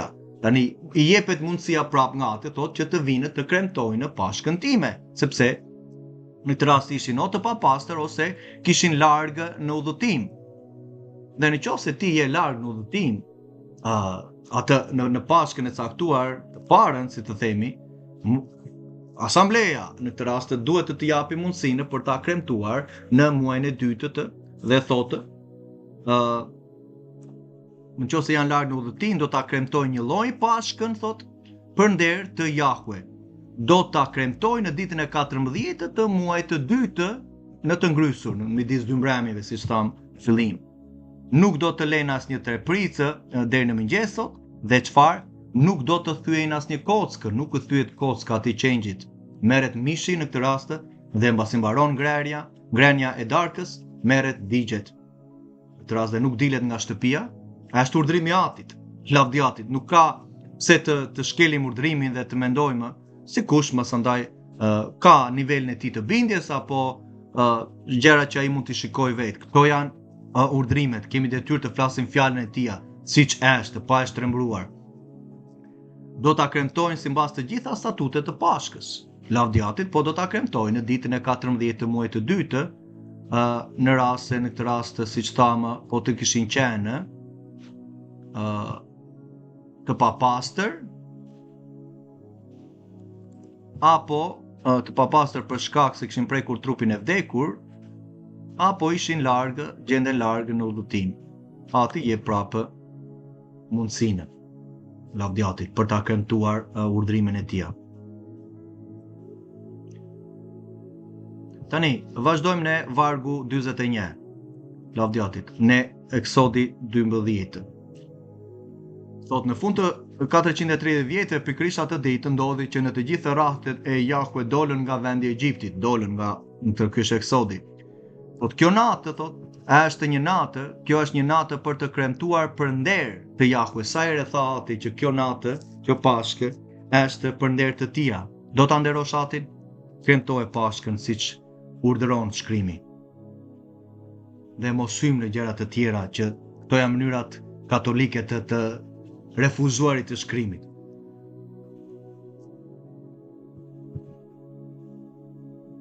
Do sepse ai nxorri nga vendi i Egjiptit, thotë kjo natë do të jetë një kremtim solem, prapë ndaj Jahve. Herë 4 që e thotë vetëm në Eksodi 12 për ta nderuar atin. Për të gjithë bijtë e Izraelit kur brez pas brezi, ti je bij i Izraelit sepse ke hyrë në bestidhjen me anë të gjakut të Mesias. Ky është refuzimi dhe ndryshimi që sot shikojmë, që kur flasin për urdhrimet, njerëzit nuk duan të afrohen ndaj urdhrimeve të atit sepse mendojnë që janë kisha dhe ata janë Izraeli. Ata janë një komb, siç ti dhe unë jemi në këtë rast shqiptar, ata janë izraelitë, ati zgjodhi si komb. Tani na beri në Mesia, na beri një si ata të kombit dhe çdo komb tjetër që është jashtë Izraelit, që ka besuar tek Mesia, jemi një. Jemi ne tash i bijtë e atit, bijtë në këtë rast që ati konsideronte ata, beri bestidhjen e parë me ta, tani beri bestidhjen e re që i beri si ata dhe neve na beri një. Efezianë 2 thonë. Brez pas brezi duhet të kremtohet në këtë rast ndaj atit si një kremtim solem. Pastaj Jahu i tha Mojsiu dhe Aronit, ky është rregulli i Pashkëve. Asnjë huaj nuk do të hajë, por çdo skllav i bler me para, mbasi të jetë rreth prerë mund të hajë. Mbasi të jetë rreth prerë. Të ardhurit, ja do ta lexojmë gjë në fund. Të ardhurit dhe mercenarët nuk do të hanë. Qingji do të hahet vetëm në një shtëpi, atë që tha pak më përpara, asnjë pjesë e mishit të tij nuk do të nxirret jashtë shtëpisë dhe nuk do të thyeni asnjë kockë të tij. Tërë asambleja e Izraelit do ta kremtojë atë, të tërë asambleja, jo disa. Dhe kur një i huaj do të banoj me ty, Dëshiron, thot, do të doj të kremtoj Pashkën për nder të Jahvet, tërë meshkujt e familjes së tij duhet të rrethprihen më përpara, dhe pastaj ai le t'i afrohet për të kremtuar këtë ditë meshkujt. Ai masandaj do të konsiderohet si i lindur në vend, por asnjë i pa rrethprerë s'ka për të ngrenë. Do të ketë një ligj të vetëm për ata që kanë lindur në vend dhe për të huajin që banon me ju. Lavdiatit. Tani, kur kemi të huajt për zjerja e madhe që doli nga Izraeli, që nga Eksodi u bashkua bashkë me Izraelin, doli nga Egjipti, këta persona u bashkuan dhe hyrën në beslidhje me Atin. Ku hyrën? Në malin Sinai, u mor gjaku i kafshëve dhe u spërkat. Dhe ai ishte gjaku i beslidhjes që u spërkat në këtë rast për ta, për të vullosur beslidhjen që Ati beri me popullin e tij, dhe ishte gjithashtu në këtë rast për pastrimin e tyre, për rifillimin e tyre, për të ecur në urdhrimet e Atit. Masandaj u vendos beslidhja, çfarë u tha Ati? Këta njerëz që janë afruar, thotë, dëshirojnë të hanë Pashkën, thotë, këta njerëz, në këtë rast e ka fjalën, meshkujt e tyre, e familjes, duhet të rrethprehen më përpara. Është urdhrimi i Atit. Do t'i shikojmë vargjet si në Dhjatën e Re, si në dhe ku ishte shkruar dhe ishte në këtë rast një nga urdhrimet që Ati dha, dhe është urdhrim në këtë rast që ka dhënë për shenjën e beslidhjes së përjetshme. Do të ketë një ligj të vetëm, thot, si për ata, si për Izraelin dhe për juve, thot, që jeni të huaj. Tani jeni të huaj, ishit të huaj, neve ishim të huaj ndaj beslidhjes, thot Efesianët 2, u afruam me anë të gjakut të Mesias, Lavdiatit, ai gjak që u spërkat në shkretë të tjera, ne nuk ishim atje. Tani neve kemi Mesian, Lavdiatit, dhe hym në beslidhjen e re për të praktikuar urdhrimet e Atit. Do të ketë një ligj të vetëm, jo siç bën sot asambleja, o hebrejtë kishin një, neve tani jo hebrejtë, neve kemi një tjetër. Këto janë mashtrimet e kota, filozofi njerëzish. Dhe nëse një huaj që dëshiron, thot, që banon me ju, kushdo tjetër që ndodhet me ju në brezat të ardhshëm, thot, kushdo tjetër dëshiron të ofrojë një flijim të bërë me zjarr, me erë të këndshme, thot, do të veproj si ju, thot, çfarë? Do të ketë një statut të vetëm për të gjithë asamblejnë. Asambleja përgjithshme botërore që jemi tani në Mesian, në botë, është një ligj i përjetshëm, është një statut i përjetshëm për ju, thot, dhe për të huajin që banon midis jush. Do të jetë një statut i përjetshëm për të gjithë brezat tuaj, ashtu siç jeni ju, do të jetë dhe i huaj përpara meje, përpara Jahve, thot Ati. Do të jetë kush? Do të jetë po ai Tora ligj dhe po ai dekret për të huajin që banon me ju. Do të jetë një statut i përjetshëm, një kushtetutë. Vjen një huaj në Shqipëri dhe banon në Shqipëri. Do ka ligje më vete ai i huaj në Shqipëri, apo do respektoj kushtetutën tonë? Normal që do respektoj kushtetutën tonë, është pjesë e qytetarimit tonë. Ju dha mundësia të hyjë në vendin tonë. Ne na u dha mundësia të hynim tani me anë të gjakut të Mesias, me anë të besimit që shprehim tek vepra e tij e përsosur. U bën pjesë e qytetarimit të Izraelit që thonë Efesianët 2. Ky është konteksti, kemi një statut, një ligj të përjetshëm, është një Lavdiatit.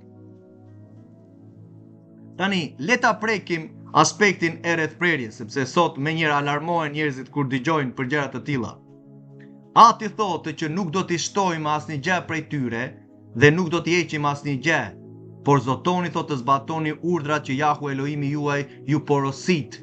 Ju porositi, thotë, mbani mend që është një, thotë, për ty dhe për të huajin që do bashkohet në beslidhje me mua, thotë Ati.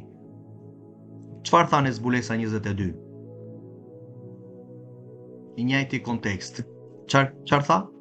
Nëse thotë unë dekretoj, kujdo që dëgjon fjalët e kësaj profesie të këtij librit, të Biblës, nga Zanafilla deri në Zbulesa, nëse në kush do t'i shtoj këtyra gjërave, Elohim do të dërgojë mbi te plagët e përshkruara në këtë libër. Ku ishin përshkruar plagët? Ke diçka plagën në Dhjatën e Re? Në rast mosbatimit të urdhërimeve? Jo, nuk ke të përshkruara. I ke në ligji për të rirë 30, 28 dhe 29 dhe 30 dhe në Levitiku 26 kapitujt. Janë përshkruar në rast se nuk zbaton urdhrimet e Atit, ja ke thot plagët që do vinë. Nëse do ecësh në urdhrimet e mia, do kesh jetë, thot, do kesh bekime, do të lartësoj mbi kombet, që gjitha premtimet që ke lexuar ndonjëherë vëlla motër. Nëse dikush heq fjalët e këtij libri, të kësaj profecie, Elohim do të heqë pjesën e tij nga libri i jetës, nga qyteti i shenjtë dhe nga gjërat që janë përshkruar në këtë libër. Do të heq pjesën thot nga libri i jetës, nga qyteti i shenjtë ku Jeruzalemi i ri, Zbulesa 21. Dhe nga gjërat që janë përshkruar në këtë libër, në Bibël.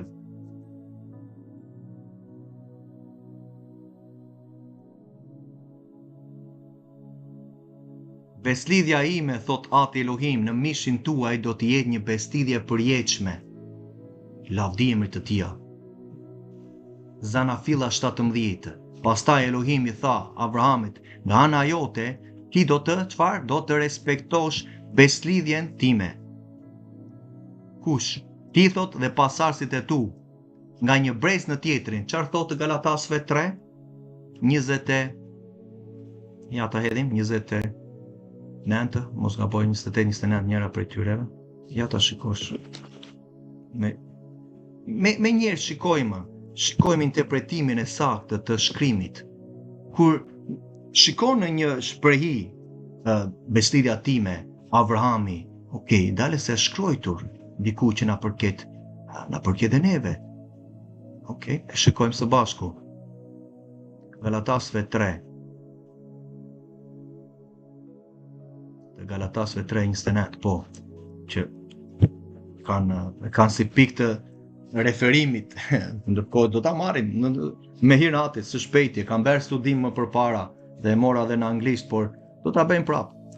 Do ta bëjmë prapë studim që nga fillimi deri në kapitulli 6. Më vete, po mbarojmë studimin e librit të Mateut, jemi në kapitulli 24, sa po mbaruam, janë mësimet tu në YouTube ku po i shikon për rritjen tënde, për formimin, për hyrjen në përjetësi. Ja, kur ke shkrimin, në qoftë se tani jeni të Mesias, në Krishtin apo jo, jeni pra, çfarë? Pasardhësia e Abrahamit. Dhe trashëgimitarës sipas premtimit që i dha Abrahamit për të hyrë në qytetin nëpërmjet gjakut të Mesias.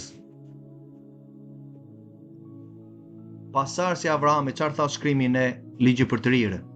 Do të respektoni beslidhjen time kush? Ti dhe pasardhësit e tu, nga një brez në brezin tjetër. Ti je pasardhësia dhe unë e Abrahamit. Është ati toni besimit.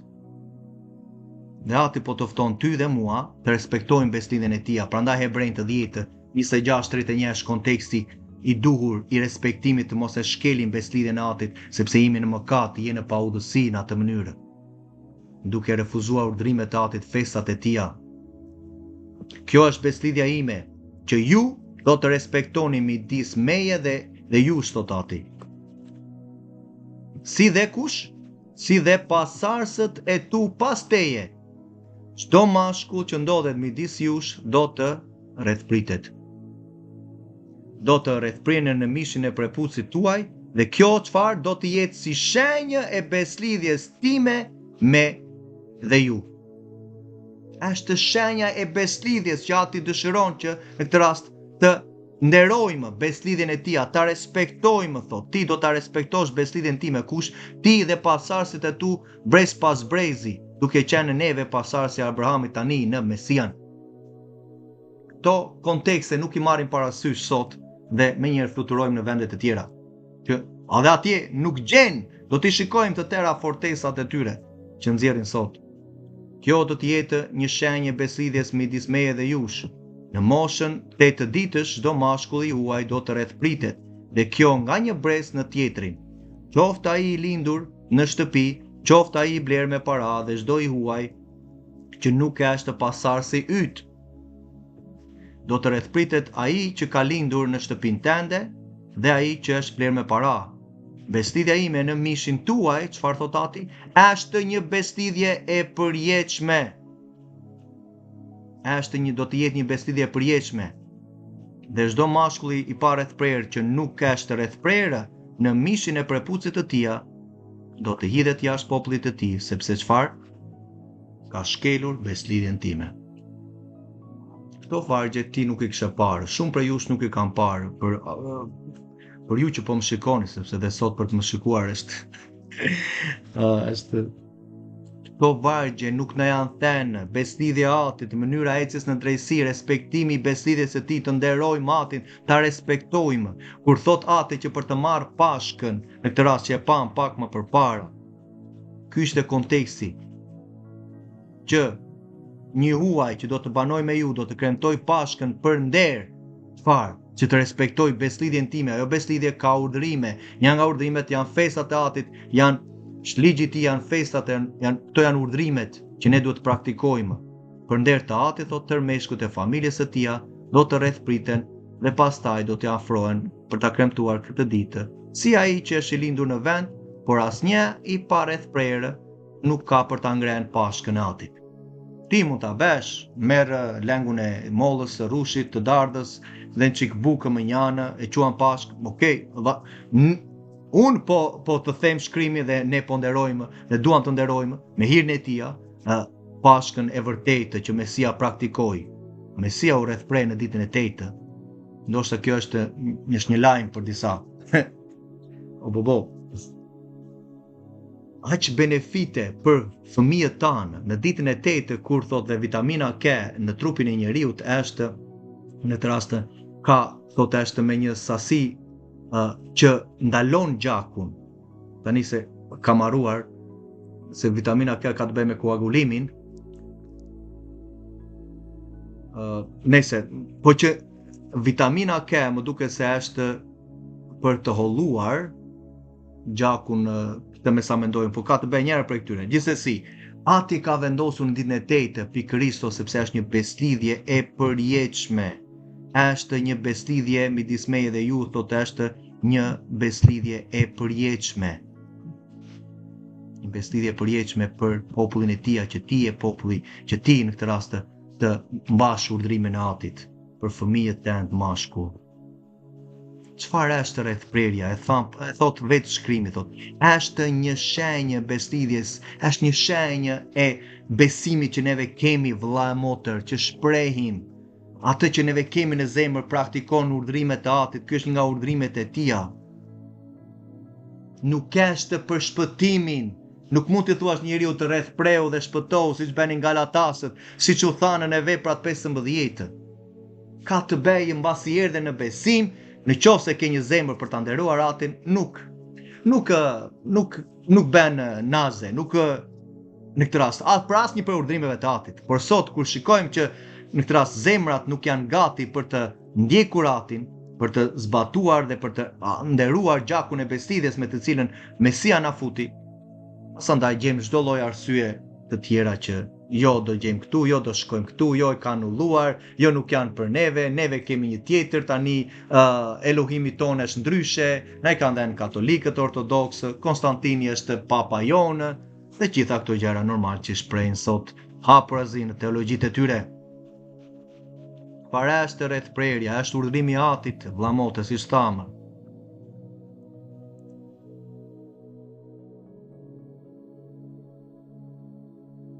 Tu flet, po është urdhrimi i Atit, por siç e pam pak më përpara, po le të shikojmë Mesian, që po thesha pak më përpara. Dhe kur kaluan 8 ditë, pas të cilave ai Mesia çfarë? Duhej rrethprerë.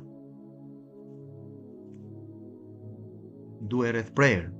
Ne mas andaj i vune emrin, të dhenë nga engjëlli, thot, para se të ngjise në barkë, lapti Atit, dhe pastaj ishin kur pastaj ishin plotësuar ditët e pastrimit të kënenës Miriam, sipas çfarë?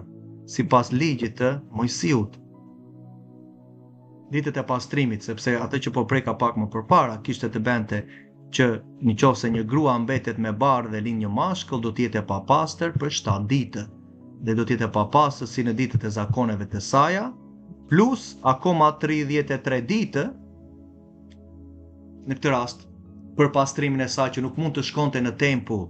Tempulli nuk kemi tani, nuk mund të aplikojmë këtë urdhrimin e papastërtisë, sepse ne duke qenë në Babiloni jemi të papastër, jemi të ndotur me çdo lloj gjë tjetër. Por në rastin e tempullit, në këtë rast, për kur shkonte gruaja në për të hyrë në tempull, mbasi kishte lindur një fëmijë mashkull, duhet të qëndronte 40 ditë. dhe pasaj beshet çfarë? Dedikimi i fëmijës. Prandaj thotë që kur mbaroi ditët e pastrimit të saj, ti e lexon këtë gjë në Biblën tënde, por normal që nuk e kush e kishte kuptuar. Po kur lexon urdhrimet e Atit, kur hyn brenda në karakterin e tij, kupton përse gjërat janë, përse Mesia beri. Prandaj Mesia bën diçka, vazhdon në këtë rast të praktikoj urdhrimet e Atit, neve që kemi ndryshe në këtë rast. Pastaj themi ato fjalë, të transformohemi, të jemi si Mesia, të marrim imazhin e tij, të ndjekim atë. Si e ndjekim? Duke anulluar urdhrimet e Atit të tij, që ai praktikovi, Mesia praktikovi, kështu e ndjek Mesian tentin, Jezu Krishtin tent. Ai u rrethprej në ditën e 8, pasaj kur mbaruan ditët e pastrimit të nënës së tij Miriam, sipas ligjit të Mojsiut, e çuan fëmijën në Jeruzalem për t'u paraqitur Jahve. Ashtu si çfarë? Ashtu si mendonin teologjitë të Konstantinin apo të 1600 të Luterit apo të Calvin, ashtu siç ishte shkruar në ligjin. Ky ishte dedikimi për një mashkull që bëhet në ditën e 40. Mashkulli i parë e çon në këtë rast përpara Atit. Jo siç bëjnë mënyrat katolike, jo siç bëjnë me çik ujë, me duke ecur në udhëtarinë e lutjeve apo të Marias së tyre. Këto janë dedikimet, dedikimi sipas ligjit, që është shkruar se fëmijën e çuan në Jeruzalem për t'u paraqitur Atit. Sepse çdo mashkull i paralindur duhet jetë i thirrur i veçuar për Jahwen. Dhe mbasi u kryen të gjitha ato që i takonin kujt, sipas Torës së ligjit të Atit, sa herë përmendur 3 herë, vetëm në Luka 2. U kthye në Galilej, në qytetin e tyre Nazaret, ndërkaq që fëmia rrite dhe forcohej në frymë, duke qenë plot urtësi dhe hiri i Elohim ishte mbi te. Tani prindrit e tij shkonin çdo vit në Jeruzalem për festën për festën e Pashkës. Dhe kur ai mbushi 12 vjeç, ata u ngjitën në Jeruzalem sipas zakonit të festës Pashkës. Lavdiatit. Çdo vit shkonte Mesia me prindrit përvajtje për 33 vjet dhe 3 vjet të tjera masandaj të shërbesës së tij festoi Pashkën me apostujt. Vetë Mesia në këtë rast po praktikonte drejtsinë e atij ligjit, u rrethprej në ditën e 8, sepse ishte ashtu urdhrimi që Ati thotë dhe besnikëria e tij që ai shpreh ndaj urdhrimeve, gjithashtu në mbajtjen e Pashkës si me familjen e tij dhe me apostujt